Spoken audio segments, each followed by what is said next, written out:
მოგესალმებით. დღეს მინდა გესაუბროთ შუს და ეკლერის ცხობის შესახებ.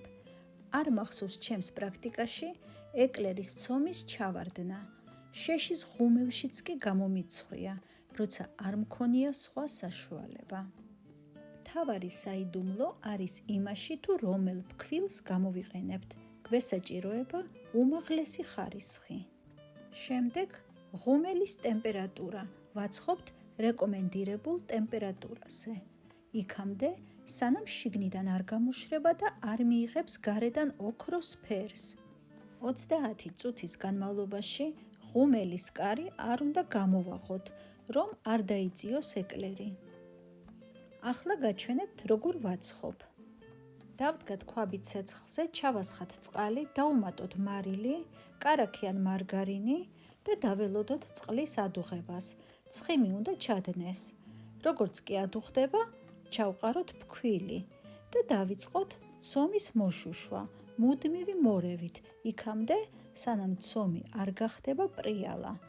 შუშავთ დაბალ ცეცხლზე დაახლოებით 5 წუთი.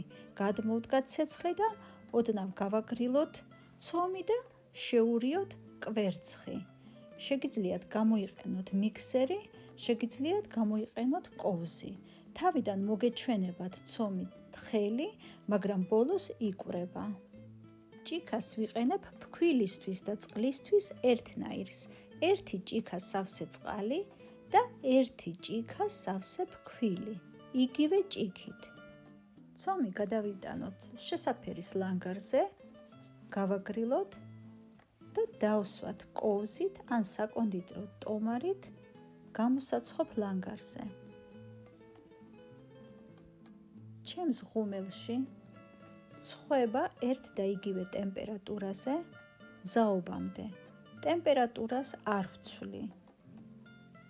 ვაცხობ 175 გრადუსზე ზედა და ქვედა წვით კონვექციით. შუს და ეკლერს უხდება მოხარშული კრემი. მოხარშული კრემის რეცეპტი მაქვს ატვირთული ჩემს გვერდზე, შეგიძლიათ ნახოთ. შეგიძლიათ მოამზადოთ ცივი კრემი. ცივი კრემი მზადდება შემდეგნაირად. გავთქვიფოთ კარაქი, დაუმატოთ მოუხარშავი შესქელებული რძე და ვანილი.